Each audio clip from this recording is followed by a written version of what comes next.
पुन्हा एक वेळ आपलं ज्ञात अज्ञात या यूट्यूब चॅनलमध्ये स्वागत करतो. तर जसं की आपण आता सुभाषचंद्र बोस यांच्याविषयी थोडंसं माहिती जाणून घेण्याचा प्रयत्न करतोय, तर त्याचाच हा तिसरा भाग. तर गेल्या भागामध्ये आपण बघितलं की कशा पद्धतीनं कलकत्ता नगरपालिकेमध्ये सुभाषचंद्र बोस यांनी मानपत्र वाटपाचा कार्यक्रम चालवला होता आणि हा जो कार्यक्रम चाललेला होता त्यांचा, तर तो ज्यावेळी इंग्रज अधिकाऱ्यांच्या डोळ्यासमोर आला, तर त्यावेळी मग सुभाषबाबूंची रवानगी जी आहे ते मंडालेच्या तुरुंगात केलेली आहे. आणि हाच मंडालेचा तुरुंग आहे की जिथं लोकमान्य टिळक हे बांदिवासात होते. आता 1924 मध्ये जेव्हा सुभाषबाबूंना मंडालेला पाठवण्यात आलं, तर तिथं गेल्यानंतर लगेचच सुभाषबाबू जे आहेत हे प्रचंड आजारी पडलेले आहेत. आणि सुभाषबाबू त्यांच्या मंडालेच्या अनुभवाविषयी जे लिहितायत, तर त्याच्यामध्ये ते सांगतात की इथलं वातावरण इतकं खराब आहे की माणूस इथं जास्ती काळ राहूच शकत नाही, ते टिकणं अशक्य आहे. आणि इथल्या वातावरणामध्ये जे धुळीचं प्रमाण आहे, हे धुळीचं प्रमाण एवढं प्रचंड आहे की इथं श्वास घ्यावं म्हटलं तरी आपल्याला गुदमरायला होईल, इतकी धूळ ह्या वातावरणामध्ये आहे. अगदी तुमच्या जेवणामध्ये सुद्धा तुम्हाला धूळ मिळेल, एवढं साम्राज्य धुळीचं ह्या मंडालेमध्ये पसरलेलं आहे.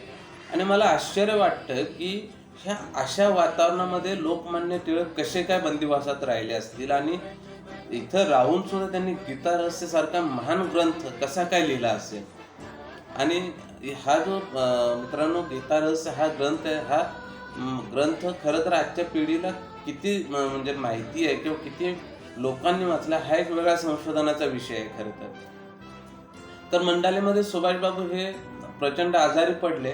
आता सुभाषबाबूंचं आणखी एक वैशिष्ट्य म्हणजे काय की ते प्रत्येक वेळी जेव्हा काही तुरुंगामध्ये जायचे, तर त्यावेळी ते आजारी पडायचे. आणि जेव्हा जेव्हा ते आजारी पडले, तेव्हा त्यांचं वजन इतकं घटलेलं आहे की कधी कधी असं व्हायचं की त्या अधिकाऱ्यांना संशय यायचा की हा माणूस बाबा आता टिकतोय की नाही टिकतोय, आणि त्या भीतीपोटी बऱ्याच वेळा सुभाषबाबूंना सोडलं जायचं.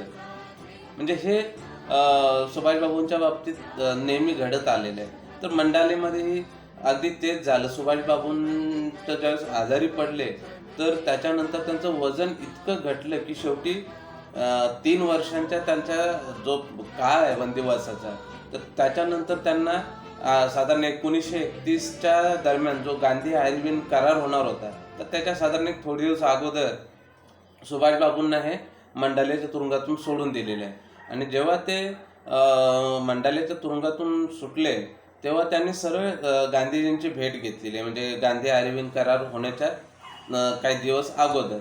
आणि ज्यावेळी ते गांधीजींना भेटले, तर त्या गांधीजींना त्यांनी एक विनंती केली की बापू, जे आपले भगतसिंग, राजगुरू आणि सुखदेव ही जी तरुण मंडळी आहे जी अटकेमध्ये आहे, तर तुम्ही जेव्हा करार करण्यासाठी जाताय, तेव्हा ह्या कराराच्या दरम्यान तुम्ही प्रयत्न करा किंवा एक त्यांना विनंती करा या तिघांना सोडवण्यासाठी.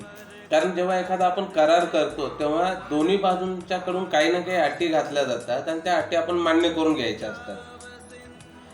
साधारण आयर्लंडमधील जो सिनफेन जो पक्ष आहे, तर ह्या पक्षानं सुद्धा ह्याच्या अगोदर असा एक काही करार केला होता आणि तो मान्य करून घेतला होता. पण झालं काय की सुभाषबाबूंची ही जी विनंती आहे, ही गांधीजींनी प्रत्यक्षात काही आणली नाही. त्यांनी म्हणजे अशा पद्धतीची कोणतीही मागणी केली नाही. आणि पुढे जाऊन मग या तिघांना फाशीची शिक्षा झाली आणि हे सगळं जगजाहीरच आहे. आता ही जी घटना घडली, ह्याच्यामुळे झालं काय की काँग्रेसमध्ये गांधीजींच्या बद्दल एक रोष तयार झाला. म्हणजे लोकांना अक्षरशः म्हणजे ह्या घटनेचा एवढा भयंकर राग आला की त्याच्यामध्ये परत एक वेगळं वातावरण निर्माण झालं. आणि या घटनेनंतर काय झालं की सुभाषबाबू सुद्धा थोडेसे नाराज झाले. आणि त्यात बरीच भर म्हणजे काय झालं की जतींद्रनाथ म्हणून जे एक महान क्रांतिकारक होते, तर त्यांचं लाहोरच्या तुरुंगामध्ये साधारण एक 63 दिवसांचा त्यांचं एक आमरण उपोषण चालू होतं. तर ह्या उपोषणादरम्यान त्यांचं निधन झालं. बरं, आता हे जतींद्रनाथ जे आहेत हे मूळचे बंगालचे, त्यामुळे त्यांचं जे शव जे आहे ते लाहोरपासून कलकत्त्यापर्यंत येणार होतं. आणि त्यांना जी घेऊन येणारी जी गाडी आहे ती जागोजागी थांबत होती. आणि जिथं जिथं गाडी थांबेल तिथं लोक प्रचंड संख्येनं तिथं येऊन त्यांचं दर्शन घेत होते शवात. आणि स्वतः सुभाषबाबू जे आहेत हे कलकत्ता रेल्वे स्टेशनवरती त्यांचं शव घेण्यासाठी उपस्थित होते. आणि सुभाषबाबूंनी हे जे जतींद्रनाथ आहेत, तर ह्यांची कलकत्ता शहरामध्ये प्रचंड मोठी अशी शवयात्रा काढलेली. आणि त्या तिथंच एक केऊर तलाच्या म्हणून एक ठिकाण आहे. तर या केऊर तलाच्या या घाटावरती त्यांच्यावरती पुढं अंत्यसंस्कार करण्यात आले. आता या घटनेनंतर काही दिवसातच सुभाषबाबूंना पुन्हा अटक करण्यात आली. आता अटक करण्याचं कारण असं होतं की सुभाषबाबूंनी स्वातंत्र्य दिन म्हणून एक तिथं साजरा करण्यासाठी एक मिरवणूक काढली होती. आणि ह्या मिरवणुकीमध्ये स्वतः सुभाषबाबू हे काँग्रेसचा झेंडा घेऊन सगळ्यात पुढं होते. आणि ह्या दरम्यान इंग्रजांनी त्यांच्यावरती एवढा लाठीचार्ज केलाय की, आणि त्यांच्या हातामध्ये जो झेंडा होता काँग्रेसचा, तो झेंडा पाडावा म्हणून त्यांच्या हातावरती प्रचंड प्रहार करण्यात आले. पण झालं काय की अक्षरशः हाताची बोटं तुटली, पण म्हणजे सुभाषबाबूंनी तो झेंडा काही सोडला नाही. विचार करा की ही जी सहनशक्ती आहे, ही सहनशक्ती किती प्रचंड सहनशक्ती ही त्यांच्यामध्ये असते, जी सहनशक्ती आज आपल्यामध्ये ती बघायला मिळत नाही. आता ह्या घटनेनंतर परत त्यांची रवानगी जी आहे ती तुरुंगात झाली. आता ह्याच्या पुढे जाऊन आता हा जो काही प्रसंग घडला, तर त्याच्यानंतरच्या पुढच्या काही घडामोडी अशा झाल्या की ज्या मी तुम्हाला आता सांगणार. तर कृपया त्या जी घटना घडली, अशीच घटना काही पूर्वी घडली होती आणि काही बुद्धिजीवी प्राणी जे आहेत तर त्या घटनेला एक वेगळाच रंग देत आहेत. आणि ही जी घटना मी आता सांगणार आहे, तर ह्या घटनेनंतर प्रत्येकानं विचार करावा की त्या दोन्ही घटनांमध्ये काहीतरी साधर्म्य किंवा त्या काळची परिस्थिती जी निर्माण झाली, त्या परिस्थितीमधून मार्ग काढण्यासाठी ते त्यावेळी त्या गोष्टी कराव्या लागल्या. तर तुरुंगवास भोगत असताना सुभाषबाबू परत एक वेळ आजारी पडलेले आहेत. आणि यावेळी मात्र इंग्रज अधिकाऱ्यांनी काय केलं की त्यांच्या समोर सुटकेसाठी त्यांच्या पुढे काही अटी ठेवलेली. त्यांच्या समोरची ठेवलेली अट जी होती ती होती की तुम्ही जर सुटका केल्यानंतर भारतात न राहता युरोपला वगैरे जात असाल तरच तुमची सुटका करता येईल, अन्यथा नाही. आणि एक लक्षात घ्या, एकदा का तुम्ही तुमचा शत्रू ओळखला आणि तुम्हाला त्याला मात द्यायची असेल तर प्रसंगी तुम्हाला नमतंही घ्यावं लागतं. आणि हे आपल्याला शिवछत्रपतींनी आपल्याला दाखवून दिलेलं आहे, लक्षात घ्या. आणि म्हणूनच मग सुभाषबाबूंनी त्यांची ही अट मान्य केलेली आहे. आता ही अट मान्य करणं म्हणजे सुभाषबाबू घाबरले वगैरे असा अर्थ नाही, हे कृपया लक्षात घ्या. तर त्यांनी स्वातंत्र्याच्या मार्गामध्ये जे काही अटकरूपी जे काही दगड आला होता, तर तो दगड त्यांनी बाजूला काढण्यासाठी हा एक योजलेला एक कार्यक्रम होता, हे आपण लक्षात घेतलं पाहिजे कुठेतरी. तर आता ही जी मी घटना सांगितली, तर अगदी अशीच घटना तुम्हाला साधर्म्य असलेली अशी घटना लक्षात येईल की त्या घटनेचा अवडंबर माजून एका स्वातंत्र्यवीर सावरकरांसारख्या महान क्रांतिकारकाला बदनाम करण्याचं जे धोरण इतकी वर्ष चालू आहे, तर त्याचाही आपण काही ह्या बुद्धिजीवी लोकांनी विचार करता आला तर करावा, किंवा आपल्यासारख्या शून्य किमान व्यक्तींनी तरी अशा व्यक्तिमत्वाला एक कलंकित करण्याचं पातक आपल्या उरावर घेऊ नये, असं मला या घटनेनंतर सांगावंसं वाटतंय. आता सुटका झाल्यानंतर सुभाषबाबू जे आहेत ते थेट युरोपला गेले आणि तिथं जाऊन त्यांनी विठ्ठलभाई पटेल म्हणून आहेत, विठ्ठलभाई पटेलांना ते जाऊन भेटले. आणि तिथं त्यानंतरच्या काळात मग त्यांनी एक संयुक्त ह्या कामतांनी आणि विठ्ठलभाई पटेलांनी आणि सुभाषबाबूंनी एक संयुक्त पत्रक काढले आणि त्याचं नाव म्हणजे as a political leader Mahatma Gandhi is fail ह्या नावाचं एक पत्रक त्यांनी काढलं. आणि हे सर्व घडत असताना युरोपातल्या त्यांच्या वास्तव्यादरम्यान हे जे विठ्ठलभाई कामत आहेत त्यांनी आपले एक मृत्यूपत्र केलेले आहे. आणि त्या मृत्यूपत्रामध्ये त्यांची जी मालमत्ता आहे त्यातले 1,00,000 रुपये त्यांनी सुभाषबाबूंच्या कार्यासाठी देऊ केलेले आहेत. परंतु पुढच्या काळामध्ये झालं काय की विठ्ठलभाई कामत त्यांचं निधन झालं, तर त्यांच्या नातेवाईकांनी ही रक्कम जी आहे ही बेकायदा ठरवून ती सुभाषबाबूंच्या कार्याला काही मिळू दिली नाही.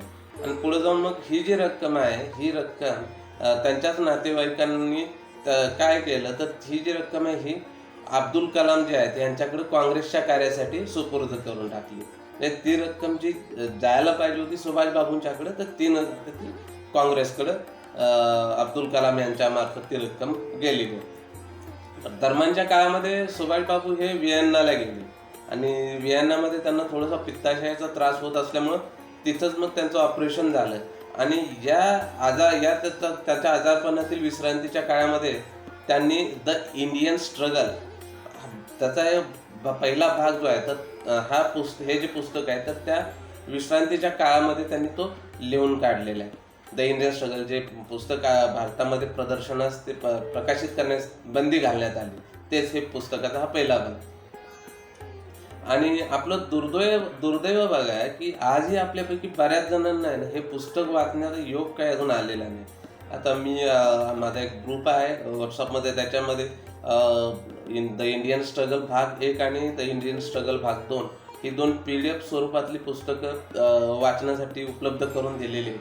तर ज्यांना हे पुस्तक वाचण्याची इच्छा असेल तर त्यांनी माझा व्हॉट्सअप नंबर जो आहे, संपर्क नंबर जो आहे, तर त्याच्यावरतीच मला व्हॉट्सअपला तुम्ही जर रिक्वेस्ट टाकली तर मी ती दोन्ही पुस्तकं तुम्हाला वाचण्यासाठी देऊ शकतो. आता पुढं जाऊन मग जर्मनीमध्ये असताना याच पुस्तकाचा दुसरा भाग जो आहे तर तो सुभाषबाबूंनी पूर्ण केलेला आहे. आता आजारी असताना लिखाण करणं शक्य नसल्यानं तिथे लिखाणाचं कार्य करण्यासाठी मग एमिली शेंकल ही जन्माने ऑस्ट्रियन असणारी एक युवती सुभाषबाबूंना मदत करत होती, एमिली शेंकल. आणि पुढे जाऊन मग ह्या जे एमिली शेंकल जे आहेत यांच्यासोबत 26 डिसेंबर 1937 ऑस्ट्रियातील बागास्ताईन ऑस्ट्रियातील बागास्ताईन इथे सुभाषबाबूंनी गुप्तपणे विवाह केलेला आहे. ज्यावेळी हा विवाह सोहळा संपन्न झाला त्याच्या पुढच्याच वर्षी म्हणजे साधारण 1938 मध्ये हरिपुरा येथे जे अखिल भारतीय काँग्रेसचं जे अधिवेशन होणार होतं तर त्या अधिवेशनाचे सुभाषबाबू हे अध्यक्ष होणार हे जवळपास निश्चित झालं होतं. आता एका ऑस्ट्रियन रोमन कॅथॉलिक युवतीशी लग्न करणं आणि ते उघडपणे जाहीर करणं म्हणजे विनाकारण काय होणं, त्या काळामध्ये ते विनाकारण वादंग निर्माण करण्यासारखं होणार होतं. मग त्याच्यामुळे कदाचित जो हा विवाह हा गुप्तपणे झाला असावा आणि त्याची गुप्तता पाळण्यात आली असावी. आता जेव्हा 1938 मध्ये सुभाषबाबू भारतात परत आले मग त्याच्यानंतर त्यांनी एक विचार केला की स्वातंत्र्य प्राप्तीसाठीचे जे प्रयत्न आता चाललेले आहेत तर त्याच्यामध्ये विविध विचारांची मंडळी असून बरेच मतप्रवाह तयार झालेले आहेत. तेव्हा हे सगळे आपापसातले जे मतभेद आहेत हे सगळे बाजूला ठेवून सगळ्यांनी एकत्र येऊन प्रयत्न करणं गरजेचं आहे. आणि म्हणून मग काय सुभाषबाबूंनी काय केलं की गांधी नेहरू यांच्या विचारसरणीशी थोडंसं त्यांनी जुळवून घेण्याचा प्रयत्न चालवलेला आपल्याला दिसून येतो ह्या दरम्यानच्या काळामध्ये. बरं, 1938 मध्ये हरिपुरा येथे जे अखिल भारतीय काँग्रेसचे जे अधिवेशन झालं तर या अधिवेशनाच्या अध्यक्ष म्हणून सुभाषबाबूंची नियुक्ती करण्यात आली. आता हे जे अधिवेशन होतं हे काँग्रेसचं 51वं अधिवेशन होतं आणि या अधिवेशनाचे जे नवनिर्वाचित अध्यक्ष म्हणजे सुभाषचंद्र बोस जे आहेत हे त्यावेळी त्यांची भव्य मिरवणूक काढण्यात आली आणि ही जी मिरवणूक ही पूर्ण शहरभर काढण्यात आली होती आणि यासाठी 51 बैलगाड्यांचा वापर करण्यात आला. तसंच शहराच्या वेगवेगळ्या भागामध्ये 51 भव्य अशा कमानी उभ्या करण्यात आल्या होत्या. आणि ह्या दरम्यान जे झालेल्या भाषणामध्ये सुभाषबाबूंनी एक अजब मागणी केली. ती म्हणजे आपल्या ज्या भाषा बोलल्या जाणाऱ्या भाषा आहेत म्हणजे भारतामध्ये तर ह्या भाषा तशाच असू द्याव्यात परंतु रोमन लिपी जी आहे त्या रोमन लिपीला आपण आपली राष्ट्रीय भाषा म्हणून स्वीकारायला हवं, हे ते त्यांच्या भाषणामध्ये त्यांनी मत व्यक्त केलं. आणि ह्या त्यांच्या ज्या मागणीनंतरच्या 3ऱ्याच दिवशी सावरकरांनी त्यांच्या मागणीची अक्षरशः खिल्ली उडवलेली आहे. त्यामध्ये सावरकर म्हणतात हे जे सध्याचे जे अध्यक्ष आहेत हे काय म्हणतात बघा, म्हणजे तर रोमन लिपी ही राष्ट्रलिपी असावी. प्रत्येक लिपीची स्वतःचे असं काहीतरी एक वैशिष्ट्य आहे आणि म्हणूनच आमची लिपी ही अगदी शास्त्रशुद्ध आहे. त्यामध्ये वर्ण अक्षर यांची रचना अगदी योग्य आहे जी रोमन लिपीमध्ये नाही आणि म्हणूनच ही भाषा आम्हास राष्ट्रभाषा म्हणून मान्य नाही. तर त्याच्यासाठी त्यांनी वेगवेगळी उदाहरणं दिलेली आहेत. म्हणजे अगदी तुम्हाला सांगायचं झालं तर गीतेमधल्या काही त्यांनी वचनं वगैरे रचना आहे तर त्या त्यांनी रोमन भाषेमध्ये जशा म्हणून दाखवलेल्या आहेत. म्हणजे ते अगदी किंवा महाभारतामधलं घेतलं, महाभारतामध्ये समजा आता संस्कृतमध्ये आपलं महाभारत आहे तर त्याचं कुरुक्षेत्र किंवा अनेक 2-3 शब्द असे आहेत. तर कुरुक्षेत्र रोमन लिपीमध्ये कसं म्हणणार, कुरुक्षेत्राला ते कुरुक्षेत्र अशा पद्धतीनं आपण बोलणार का, असं ते म्हणून दाखवत आहेत ते म्हणजे आहे ते सगळं. तर अशा पद्धतीनं सावरकरांनी त्यांची जी ही मागणी आहे त्याची पूर्ण खिल्ली उडवली आणि ते धुडकावून लागले. आता हे जे आहे हे ऐकल्यानंतर बऱ्याच जणांना परत एक काय वाटेल की सावरकर आणि सुभाषबाबू यांच्यामध्ये टोकाचे मतभेद होते किंवा ते एकमेकांचे विरोधक होते. तर तसं ते मुळीच नाहीये. एखादी गोष्ट पटली नाही म्हणून विरोध करणं म्हणजे काही कायमचा विरोध होत नाही किंवा टोकाचा विरोध होत नाही, हा आपण समजून घेण्याचा एक भाग आहे. आता त्याच्यानंतरच्या पुढच्याच वर्षी म्हणजे 1939ला जे त्रिपुरामध्ये काँग्रेसचं अधिवेशन होणार होतं, तर त्यामध्ये सुद्धा काय झालं की काँग्रेसच्या 17 पैकी 14च्या प्रांतिक कमिट्यांनी सुभाषबाबूच हे पुढचे अध्यक्ष असावेत म्हणून सूचना केली होती किंवा सुचवलं होतं. आता फक्त 3 प्रांतिक कमिट्या ज्या आहेत त्यांचा फक्त सुभाषबाबूंना विरोध होता आणि म्हणूनच मग त्यांचा आग्रह असतो. सुभाषबाबूंनी पुन्हा एक वेळ फॉर्म भरलेला आणि ह्याच्यामध्ये सुभाषबाबूंचं जे आहे एक म्हणणं असं होतं की 1939ला जे परत अध्यक्ष निवडले जावेत तर ते एक स्वतंत्र विचाराचे असावेत. कोणतेही दबाव जो आहे तो त्यांच्यावरती आला तरी त्यांनी त्यांची निर्णय क्षमता ही ठाम असावी असं सुभाषबाबूंचं मत होतं. आणि त्यासाठी सुभाषबाबू स्वतः काँग्रेसच्या ह्याच्यामध्ये शोधत होते कार्यकारिणीमध्ये, पण तसं कोणी व्यक्ती न मिळाल्यामुळे स्वतः सुभाषबाबू हे परत पुढच्या वर्षी त्यांनी अध्यक्षपदासाठी फॉर्म भरलेला आहे. आता गांधीजी यावेळी मग गांधीजींनी बाकी सुभाषबाबूंना काय सांगितलं की लागोपाठ 2 वेळा अध्यक्ष होता येत नाही, त्यामुळे तुम्ही हा फॉर्म मागं घ्या. आता यावेळी सुभाषबाबूंनी काय सांगितलं गांधीजींना की तुम्ही म्हणताय ते ठीक आहे, पण ही माझी इच्छा नाही तर ही कमिटीची इच्छा आहे की मी परत एक वेळा अध्यक्ष व्हावं म्हणून मी फॉर्म भरलेला आहे. पण तरी सुद्धा गांधीजी काय ऐकण्याच्या मनस्थितीत नव्हते. तर गांधीजींनी त्यांना म्हणजे काय सांगितलं की हे तुम्ही जर वागताय हे नैतिकतेला धरून होणार नाही. आणि ही जी घटना आहे मित्रांनो, ह्या घटनेमध्ये गांधीजींचं खरं तर दुटप्पीपणाचं धोरण आहे ना हे आपल्याला दिसून येईल. कारण याच्या अगोदर 1924 आणि 1925 सलग 2 वर्ष जवाहरलाल नेहरू हे अध्यक्ष राहिलेले आहेत. आणि त्याच्या अगोदर जवाहरलाल नेहरूंचे वडील जे मोतीलाल नेहरू आहेत हे 2 वेळा अध्यक्ष राहिलेले आहेत. मग हा जो नैतिकतेचा हा मुद्दा जो आहे हा मग सुभाषबाबूंच्या बाबतीतच कसा काय निघाला. आणि हे जे आहे हे म्हणजे देव जाणो किंवा स्वतः गांधीजी जाणो, पण हा नैतिकतेचा मुद्दा ह्या प्रसंगी यायला नको होता खरं तर. आता बोलण्याच्या ओघामध्ये सुभाषबाबूंच्या बाबतीत एक लक्षात आलं म्हणून सांगतो. सुभाषबाबू जेव्हा भारतात परतले तेव्हा त्यांनी इथल्या अनेक नेत्यांना अक्षरशः आहे ना बरेच प्रश्न विचारून भंडावून सोडलं होतं. आणि त्यांच्या बऱ्याचशा प्रश्नांची उत्तर ही या नेत्यांकडे नव्हती. हे विशेष यातल्या मोजके प्रश्न आपल्याला सांगतो. ते इथल्या भारतातल्या नेत्यांना विचारायचे की बरं आपल्याला स्वातंत्र्य मिळणार आहे हे तरी 100% सत्यच आहे आणि ते मिळणार. बरं आता हे स्वातंत्र्य मिळाल्यानंतर आपल्या देशाचं चलन काय असणार आहे हे आपण ठरवलंय काय. पण दुसरा त्यांचा हा प्रश्न असायचा की आपली घटना काय असणार आहे त्याची आपण काही चर्चा केली आहे का, किंवा तशी एखादी घटना आपण तयार केलेली आहे का, किंवा त्याची काही एखाद्या आपण जो स्वातंत्र्यानंतरचा त्यांचा तिसरा प्रश्न आहे की स्वातंत्र्यानंतरचा जो भारत असणार आहे आपला तर तो नेमका कसा असणार आहे, तर त्याची काही आपल्याकडे ब्लू प्रिंट तयार आहे का. म्हणजे इत्यादी असे बरेचसे जे प्रश्न आहेत तर हे प्रश्न ते विचारायचे आणि इथले जे शीर्ष नेते आहेत त्यांच्याकडे याची काहीच उत्तरं नसायची. कारण तशा पद्धतीनं कोणी विचार पण केलेला नव्हता आणि तशा पद्धतीची आपल्याकडे रचना सुद्धा तयार झालेली नव्हती.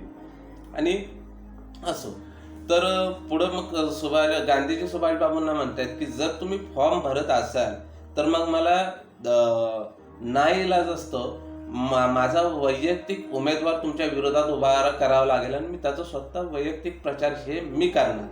मग ह्याच्यावर सुभाषबाबू म्हणाले ठीक आहे बापू, काही हरकत नाही, तुम्ही तुमचा वैयक्तिक उमेदवार उभा करा, माझी काय हरकत नाही. आणि म्हणून मग बापूंनी सुभाषबाबूंच्या विरोधात त्यांचा उमेदवार उभा केला आणि त्या उमेदवाराचं नाव होतं डॉक्टर पट्टाभी सीतारामय्या.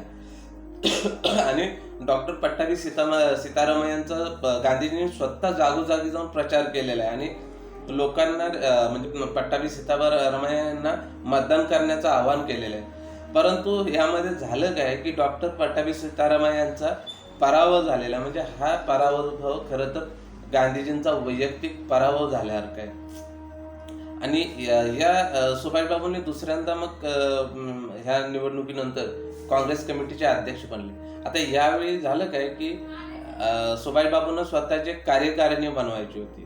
मग तेव्हा मग त्यांनी कमिटीतील जे ज्याला आपण पंत कमिटी म्हणतो, तर त्या पंत कमिटीतील लोक जे व्यक्ती आहेत, तर त्यांचा सल्ला घेण्यासाठी चर्चा भरवली. तर त्या ह्या पंत कमिटीने त्यांना गांधीजींच्या कडे जाऊन गांधीजींचा सल्ला घेण्याची सूचना केलेली आहे. आणि म्हणून मग काय झालं की सुभाषबाबू हे गांधीजींच्याकडे गेले आणि गांधीजींना याबद्दल विचारणा केली, म्हणजे कमिटी जे आहे कार्यकारिणी बनवण्यासाठी. तर त्यावेळी गांधीजींनी जे उत्तर दिलेलं आहे, तर गांधीजी सुभाषबाबूंना म्हणतायत की मी कोणत्याही पद्धतीच्या राजकीय प्रक्रियेत भाग घेत नाही. त्याच्यामुळे तुम्ही तुमच्या कमिटी मेंबर्सकडे जा आणि तिथं तुम्ही त्यांचा सल्ला घ्या आणि त्यानुसार तुम्ही तुमची कार्यकारिणी बनवा. परत ज्यावेळेस ते कमिटीकडे परत आले, तेव्हा कमिटीमधून त्यांना हेच उत्तर आले की आपण बापूंचा सल्ला घेतला पाहिजे. म्हणजे हा जो नवीन अध्यक्ष आहे, ह्याच्या अक्षरशः इकडून तिकडं वाऱ्या सुरू झाल्या. आता या घटनेमध्ये नेमकं गांधीजींना काय सुचवायचं होतं, हा जरा एक वेगळा प्रश्न आहे. तर पुढं ज्यावेळेस त्रिपुराचं काँग्रेसचे त्यावेळेस अधिवेशन भरणार होतं आणि नेमकं त्याच वेळी काय झालं की सुभाषबाबू हे प्रचंड आजारी पडले. त्यांना ताप एवढ्या मोठ्या प्रमाणामध्ये त्यांच्या अंगामध्ये होता की त्यांना म्हणजे जागेहून हलणं सुद्धा शक्य नव्हतं. म्हणून मग त्यांनी त्यांचे जे आहे माय स्ट्रेंज इलनेस म्हणून एक त्यांनी पत्रक काढलं आणि हे पत्रक जे आहे म्हणजे हे सर्वांना त्या पत्राच्या थ्रू त्यांच्या आजारपणाची जी माहिती आहे ती पोहोचवली. पण त्यावेळी कमिटीतील बहुसंख्य जे सभासद होते, त्यांचं असं म्हणणं झालं की नवनिर्वाचित जे अध्यक्ष आहे त्यांचं अध्यक्षीय भाषण हे व्हायलाच पाहिजे. आणि जर मग ते हजर नसतील तर मग हे जे काय अधिवेशन आहे त्या अधिवेशनाला अर्थच उरणार नाही. आणि म्हणून मग त्यावेळी सुभाषबाबूंना स्ट्रेचरवरून अधिवेशनाच्या ठिकाणी आणण्यात आले. आता खरं तर त्यांना अधिवेशनाला येण्यास भाग पाडण्याचाच हा मुळात हेतू होता की सुभाषबाबू खरंच आजारी आहेत हे बघण्याचा हेतू होता. हे दोन वेगवेगळ्या गोष्टी आहेत. आता अशा पद्धतीने मग सुभाषबाबूंच्या ज्या दुसऱ्या अध्यक्षीय कार्यकाळात त्यांना जाणून बुजून देण्याचा जो उद्योग चालला होता किंवा त्याचा जो म्हणजे त्रास जो होत होता, त्याला कंटाळून मग एके दिवशी सुभाषबाबूंनी आपल्या अध्यक्षपदाचा राजीनामा दिला आणि त्याच्यानंतर मग ते लगेचच त्या पदावरती राजेंद्र प्रसाद यांची अध्यक्ष म्हणून नेमणूक करण्यात आली. आता इथे एक मजेशीर गोष्ट जी आहे ती ही बघा की हे जे नवनिर्वाचित जे अध्यक्ष होते, तर ह्यांना काँग्रेसच्या धोरणाविरुद्ध बोलण्यास सक्त मनाई होती. आणि या पुढे जाऊन मग पुढच्या 3 महिन्यामध्येच सुभाषबाबूंनी ज्यावेळेस राजीनामा दिला, तर त्यांनी 3 मे 1939 रोजी काँग्रेस अंतर्गत एक फॉरवर्ड ब्लॉक नावाचं एक आपल्या पक्षाची स्थापना केलेली होती. म्हणजे हे काँग्रेसमध्ये राहून होतं. आणि मग त्याच्यानंतरच्या पुढच्याच काही दिवसामध्ये सुभाषबाबूंना जे आहे काँग्रेस पक्षातून काढून टाकलं आणि पुढे जाऊन मग हा जो पक्ष आहे फॉरवर्ड ब्लॉक नावाचा, हा एक स्वतंत्र पक्ष बनला. आता वास्तविक या राजीनाम्याचे जे कारण मीमांसा आपल्याला खरं तर विस्तृतपणे करणं गरजेचं आहे. 1938 मध्ये गांधीजींनी सुभाषबाबूंची अध्यक्ष म्हणून नेमणूक केली खरी, परंतु त्यांची कार्यपद्धती गांधीजींना अजिबात पसंत नव्हती. आणि याच सुमारास युरोपमध्ये दुसऱ्या महायुद्धाची पण सावली पसरली होती. आणि आता ह्याच्यामध्ये झालं काय की युरोपमध्ये जे महायुद्धाचे जे संकट येत होतं, तर ह्याच्यामध्ये सुभाषबाबू जे आहेत, सुभाषबाबूंचं म्हणणं काय होतं की आता ही जी परिस्थिती निर्माण झाली ना, आपण याला ह्या परिस्थितीचा फायदा घेतला पाहिजे आणि ही फायदा घेऊन आपण काय स्वातंत्र्य लढा जो आपला आहे तो अजून तीव्र करणं गरजेचं आहे. आणि ही सुभाषबाबूंची इच्छा होती. पण गांधीजींचा त्यासाठी विरोध होता. गांधीजीचं म्हणणं होतं की ह्या प्रसंगी आपण अशा पद्धतीनं वागणं चुकीचं आहे. आता सन 1939 मध्ये जेव्हा नवीन काँग्रेस नेमाची वेळ आली होती, त्यावेळी सुभाषबाबूंना त्या पदावरती, मगाशी मी जसं बोलल्याप्रमाणे, त्या पदावरती अशी व्यक्ती पाहिजे होती की जी कोणत्याही प्रकारचा जो दबाव आहे त्या दबावाला जुमानणार नाही. परंतु अखेर अशी कोणतीच व्यक्ती न मिळाल्यामुळे मग शेवटी आणि त्यात परत प्रांतिक कमिट्यांच्या आग्रहामुळे सुभाषबाबूंनी परत एक अध्यक्षपदाची निवडणूक लढवण्याचा हा निर्णय घेतला होता. परंतु मी मागं सांगितलं त्याप्रमाणे गांधीजींनी स्वतःचा उमेदवार उभा केला पट्टाभी सीतारामय्या आणि या म्हणजे आणि हां, अजून एक गोष्ट अशी झाली की जे कविवर्य रवींद्रनाथ टागोर जे आहेत, रवींद्रनाथ टागोरांनी सुद्धा गांधीजींना पत्र लिहून सुभाष बाबूंनाच ह्यावेळी अध्यक्ष करावं अशी एक विनंती केली होती. त्यांच्यासोबतच प्रफुल्लचंद्र राय आहेत, मेघनाथ सहाय आणि ही जी वैज्ञानिक मंडळी आहे म्हणजे प्रफुल्लचंद्र राय, त्याच्यानंतर मेघनाथ सहाय ही जी वैज्ञानिक आहेत ह्यांनी सुद्धा सुभाषबाबू हेच पुन्हा अध्यक्ष असावेत असे ह्या मताचे ते लोक होते. परंतु गांधीजी जे आहेत हे कुणाच्याही ऐकण्याच्या मनस्थितीत नव्हते. शेवटी त्यांनी जे करायचं ते केलं, वैयक्तिक उमेदवार उभा केला आणि मग बऱ्याच वर्षांनी काँग्रेसमध्ये काय झालं की एक अध्यक्षपदासाठी परत एक वेळ निवडणूक करण्याची वेळ आली. आता हे जे डॉक्टर पट्टाभी सीतारामय्या हे गांधीजींचे वैयक्तिक उमेदवार असल्यामुळं त्यांचा विजय हा जवळपास निश्चितच मानला होता. परंतु निवडणुकीमध्ये झालं काय की उलट झालं पूर्ण. सुभाषबाबू ह्या निवडणुकीमध्ये साधारण 1580 मतं घेऊन सुभाषबाबू निवडून आले आणि डॉक्टर पट्टाभी सीतारामय्या जे आहेत त्यांना 1377 मतं मिळालेली आणि सुभाषबाबू जे आहेत ते 203 मतांनी निवडणूक जिंकली. परंतु आता झालं काय की गांधीजींनी पट्टाभी सीतारामय्या यांचा जो पराभव आहे हा आपला वैयक्तिक पराभव मानून मग गांधीजींनी काय केलं पुढे जाऊन की आपले जे कार्यकर्ते आहेत त्या कार्यकर्त्यांना सरळ सांगितलं की तुम्हाला जर सुभाषबाबूंची कार्यपद्धती पसंत नसेल तर तुम्ही सरळ सरळ काँग्रेसमधून बाहेर पडू शकताय. मग ह्याच्यानंतर झालं काय की काँग्रेस कारिणीची जे 14पैकी 12 सदस्यांनी परत राजीनामा दिला आणि फक्त ह्याच्यामध्ये पंडित नेहरू हे तटस्थ राहिले. तर शरद बाबू जे आहेत हे सुभाषबाबूंच्या बाजूने एकटे उभे राहिलेले आपल्याला दिसून येतात. आता 1939 मध्ये झालेली जी वार्षिक अधिवेशनामध्ये सुद्धा गांधीजी गैरहजर राहिले. तसेच त्यांच्या कार्यकर्त्यांनी सुद्धा सुभाषबाबूंना कोणत्याही प्रकारचं सहकार्य केलं नाही. आता बऱ्याच तडजोडी करण्याचा प्रयत्न करून सुद्धा काहीच यश हातात येत नाही. हे बघून मग बाकी अशा परिस्थितीमध्ये आपल्याला काम पण करता येणार नाही हे लक्षात आल्यानंतर मग सुभाषबाबूंनी 29 एप्रिल 1939ला काँग्रेस अध्यक्षपदाचा राजीनामा दिला. पण सुभाषबाबूंच्या आणि काँग्रेसच्या अध्यक्षांच्या इतिहासामध्ये सुभाषबाबू जे आहेत हे एकमेव असे अध्यक्ष राहिलेले आहेत की ज्यांनी अध्यक्षीय भाषणामध्ये भारताची राज्य घटना असणं किती महत्त्वाचं आहे आणि ती असायलाच हवी हे सांगितलं.